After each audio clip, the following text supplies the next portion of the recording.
U.S. President Trump on Saturday warning about these armies of military-aged men crossing into America. President Biden's wide-open border enabling this. He talked about that campaigning in Richmond over the weekend. Hundreds of mourners attended the Georgia nursing student Laken Riley's funeral. On Friday, it happened at a church outside of Atlanta, Georgia. On Friday, Riley was murdered allegedly by an illegal migrant. While out for a jog last month, Laken's mother, Allison Phillips, now changing her Facebook profile picture, adding the slogan, #SayHerName. President Biden has still not said Laken's name at all. Phillips is also posting about her daughter's murder, calling it, quote, senseless and an avoidable tragedy. And it, of course, was. Joining me right now is Iowa Senator Joni Ernst. She's a member of the Senate Armed Services and Agricultural Committee. She's also the ranking member of the Senate Small Business Committee. Senator, this is disgusting, the way you look at this. Anybody looking at this knows that this person who murdered Laken Riley came into this country in September of 2022 through El Paso. He would not have been able to do that without this wide-open border. Absolutely, Maria. You are spot on. Let's say her name, Laken Riley. I can also say other names, one in particular, Sarah Root.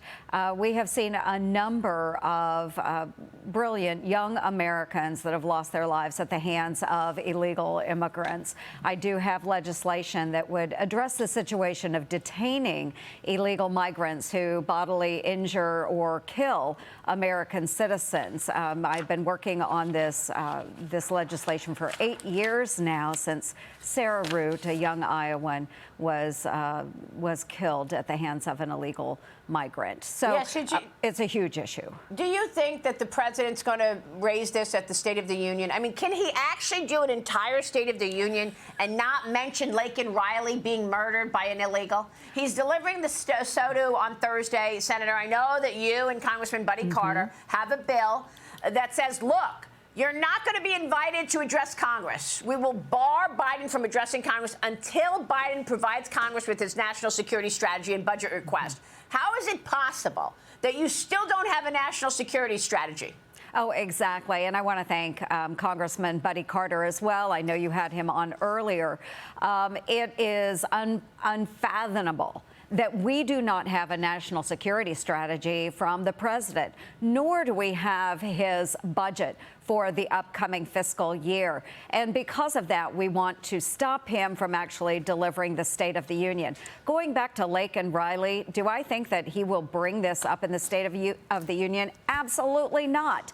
Why would he bring a focus on the failures of his presidency? Number one, the border. Number two, Americans that are losing their lives at the hands of illegal migrants, and fentanyl. Oh, my goodness. Real quick, before I move on, because I want to continue on the State of the Union, Katie Britt is going to be delivering, the Alabama senator, and Katie Britt will be delivering the Republican response to the State of the Union on Thursday. You gave the GOP response to President Obama's State of the Union back in 2015. Let's listen to that. Here's a bit of your speech. Watch. Tonight, though, rather than respond to a speech, I'd like to talk about your priorities. I'd like to have a conversation about the new Republican Congress you just elected and how we plan to make Washington focus on your concerns again.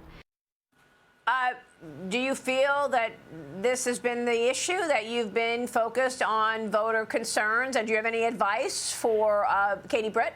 Well, Katie is fantastic. I can't think of any better person to deliver the response to the president's State of the Union. Katie, be strong. She is outstanding. She is the future of the Republican Party, and I am so grateful she was chosen. All right, let me get your take on the business at hand. Senator, are you expecting that 6 appropriation bills will pass into law this week?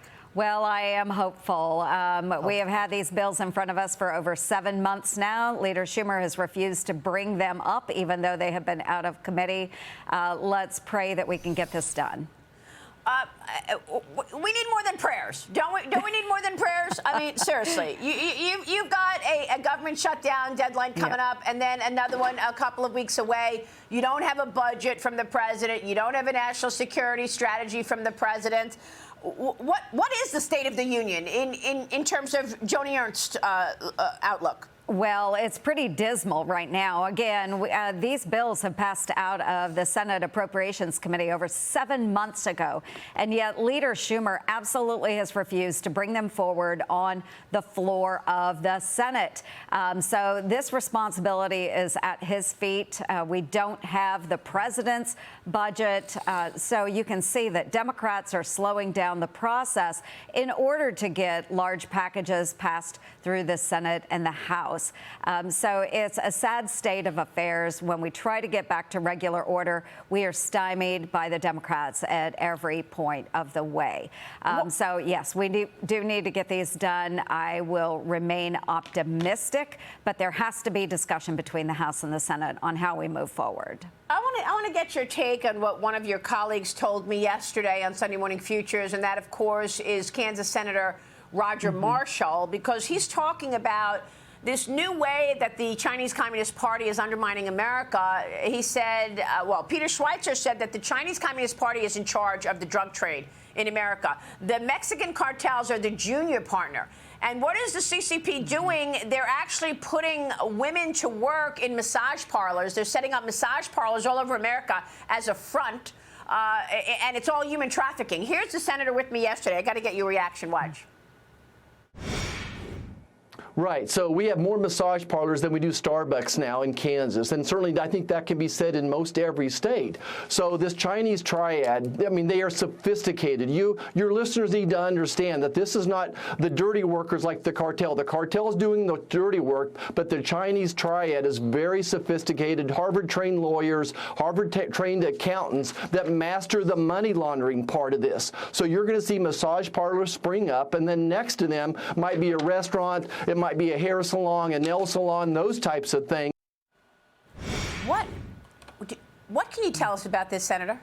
Yes, and I can't speak to the massage parlor part of this, but what I can speak to is the fact that, yes, those Mexican cartels are running those drugs for the Chinese Communist Party, and they are dumbing down America through the use of TikTok and other social media platforms. They are delivering those drugs straight to the doorsteps of our teens and young adults through those social media platforms.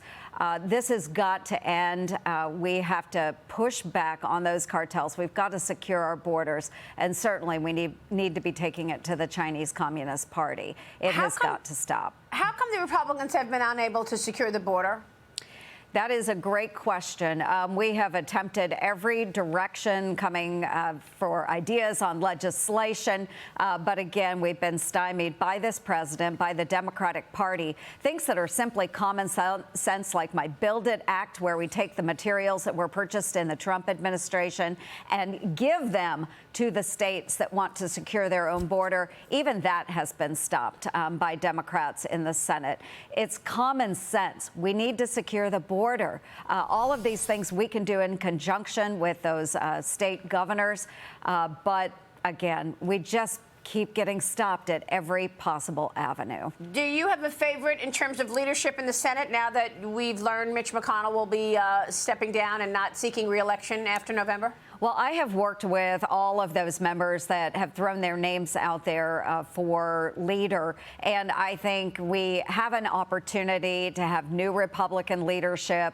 I think that this can be a great step forward. We need to unify the party. We need to make sure that we come out of this stronger than ever. Hopefully, we have a Republican administration that we will be working with, and certainly key to this, we must secure the Senate majority. Okay, so real quick, J.D. Vance was with me yesterday, and here's what he said about new leadership in the Senate. Watch.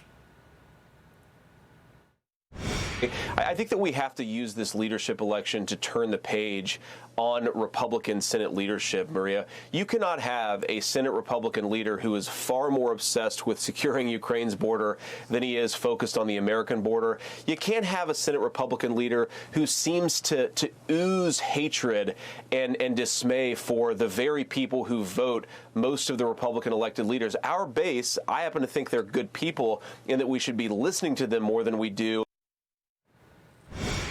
Your reaction, Senator? Yes, I do think this is a great opportunity.